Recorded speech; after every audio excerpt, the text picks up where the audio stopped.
Let's begin by talking about the spirit of the time, the zeitgeist of the 1990s.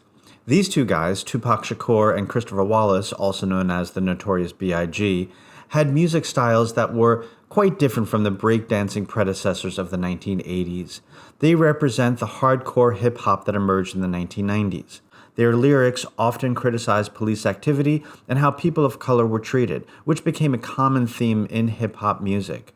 The 1990s also saw the rise of grunge music that stripped away the glamour of the 1980s rock and saw a more raw, dressed-down sound.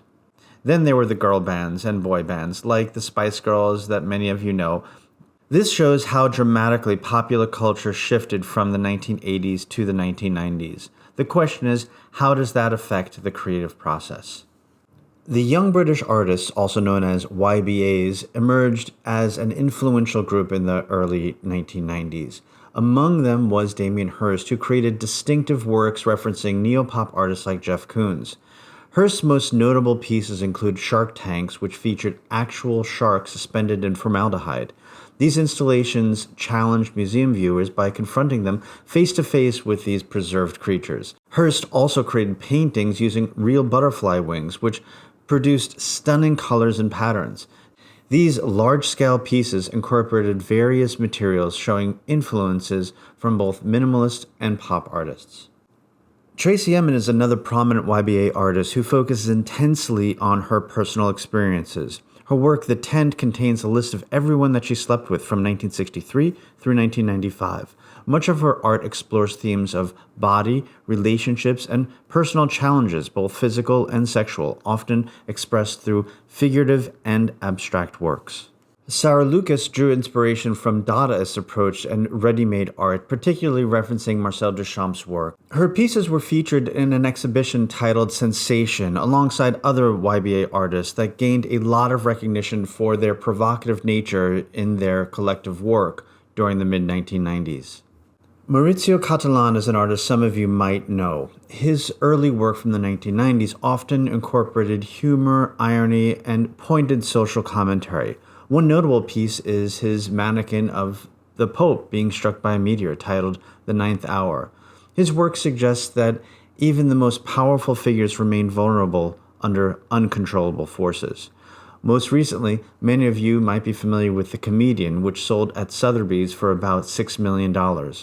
Cattelan's work frequently turns a critical eye back towards the art world itself. Ai Weiwei is a provocative artist who would intentionally drop historic vases, sometimes authentic, sometimes replicas he created. We will learn more about his work through an upcoming student presentation. Kai Gao Jiang centers entirely on fireworks as his medium. You can see his consistent theme throughout pieces, from a dress made with gunpowder created for Issey Miyake in 1998 to Footprints of History, fireworks project for the opening ceremonies of the 2008 Beijing Summer Olympics. Takashi Murakami created a movement called Superflat, which references traditional Japanese art. This style draws from woodblock printing techniques that featured flat figures with very volumetric dimensions, which were quite different from the European approaches that took place at the same time. He incorporates this ukiyo-e genre that flourished during the Edo period from about 17th to 19th centuries. This was incorporated into the work, blended with a pop art element. His figures were incorporated in the Louis Vuitton collaborations, and also his company Kai Kiki produced designs for different fashion houses. Vic Muniz explores relationships between subject and object using unconventional materials like food as his painting medium. In this piece, he works with spaghetti marinara as hair for Medusa or beans to create a portrait of Che. Gabriel Orozco creates performative pieces based on ready-mades.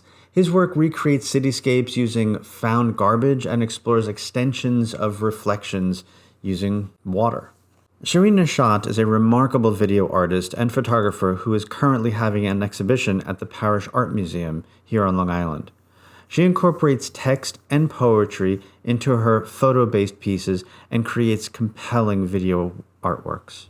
Kara Walker focuses on the antebellum time period, exploring through her imagination what could have happened, what did happen, and what remains undiscussed.